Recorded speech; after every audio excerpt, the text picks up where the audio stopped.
Hello everyone, Ember here, and welcome back to a new video. In this one I'm going to be taking a look at some new Great Tusk decks from the set Temporal Forces.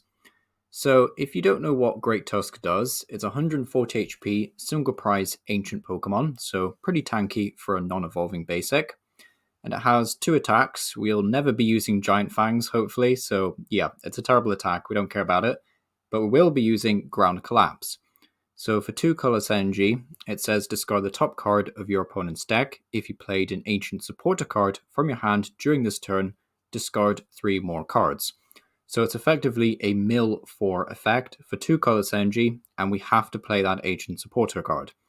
Now, thankfully, there is 2 really good ancient supporters. There's Sada, which can help with energy acceleration as well as being a built-in draw engine. And we also have Explorer's Guidance. So if you don't know what Explorer's Guidance does, it says look at the top 6 cards of your deck, you take 2 of them, and you discard the other 4. So that's also another just fantastic way of seeing more cards in the deck, as well as just being able to find those special energy that you might need on certain turns. So yeah, fantastic card, definitely going to be a very fun mill deck. It's also worth mentioning that since most A-specs work well here, with the exception of Maximum Belt, because you're never like needing to modify damage, the deck should be pretty cheap to build and play as well. So these are the new A-specs that are pretty good in the deck. Awakening Drum is essentially just additional draw power. Draw a card for your ancient Pokemon in play. So if you have 3 or 4 of these Great Tusk in play, it's just a plus draw 3 or draw 4 essentially. I personally think Hero's Cape is a bit better, just because I don't think you should be worrying about draw power too much with Explorer's Guidance and Sada really. But Hero's Cape says this Pokemon this card is attached to gets plus 100 HP. So you go from having 140 to 240, which is basically just EX HP, and you're still a single prizer. So yeah, definitely think Hero's Cape wins the edge here. And even though you could play Prime Catcher if you really wanted to, I do think it's better to just, get more value, basically, out of at least one Great Tusk. So going into the first list here, it's pretty similar to all the other lists that we're going to look at here today. But the main difference to note with this list is that it's playing a 1-1 line of Bibarel. Now, what I like about Bibarel in this deck is it basically just gives you a permanent way of drawing cards. You don't ever have to worry about Iono because you're never taking a prize, so you'll always draw 6 when your opponent plays one. However, it's still nice just to have some kind of draw capability. And, if it ever gets stuck in the active spot, hopefully not, but it might, we are playing 4 copies of Double Turbo to help move it out the active spot. However, aside from that, it is a bit scary only having 4 ways of, removing Bibarel from the active spot. And even though we do have Pidgeot V to help with not decking out ourselves, I would still worry that Bibarel could get stuck for several turns, and that would be my main issue with this particular list. Maybe some switches and a Prime Catcher is needed, but yeah. Overall, a very solid list, also playing 2 copies of the new Hand Trimmers next to Counter Catcher there. And Hand Trimmers basically just shrink both players' hand size down to 5 cards. So this deck isn't actually playing many basics, so if you mulligan, a whole bunch of times, your opponent draws loads of cards, you could Hand Trimmers them down really low. And there might be certain stages of the game as well where your opponent has 8 or 9 cards in the hand, and you could just Hand Trimmers, remove all those cards. But it does do that effect on you as well, so be careful. The next list, however, is just a more turbo-focused build, only playing 4 Great Tusk and 1 Greninja, so very, very simple, trimming out all the fat, only 5 Pokemon and 10 energy. So the bulk of this deck is in the trainers. And there is plenty of trainers here to work with, especially Super Rod, which is really interesting to see. We just have to find ways of recycling Great Tusk and make sure we always have one in play. This list, unlike the other turbo builds that we're about to take a look at, is also playing 3 Crushing Hammers.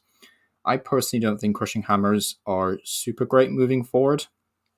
They are okay in certain matchups, especially in the future deck, which can't really ramp that much energy into play.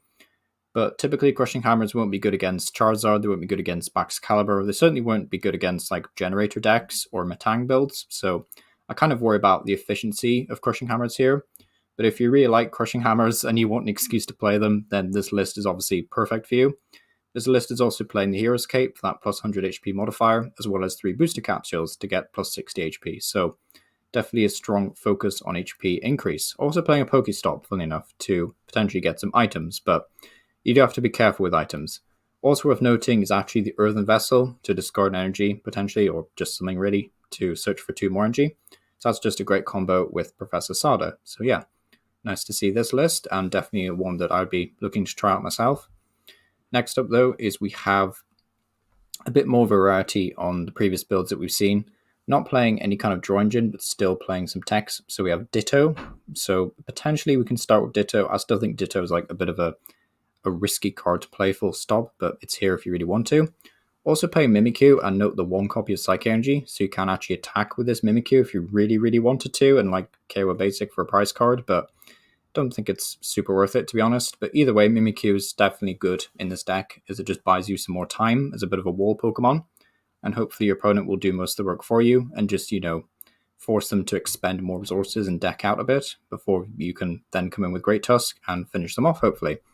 Also worth noting, this list is also playing Awakening Drum, the spec. So basically, you start with Mimikyu, hopefully, and then you kind of go through setting up a bunch of Great Tusks, and then you can use a drum to draw 3 or 4 cards. In theory, at least. That's kind of what this deck is trying to do.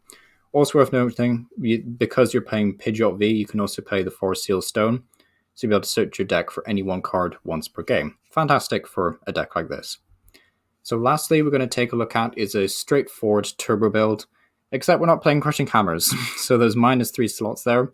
So we can basically just play 4 of other things like Super Rod, as well as Arzen Town, which is just a fantastic way of guaranteeing we always have a Great Tusk in play.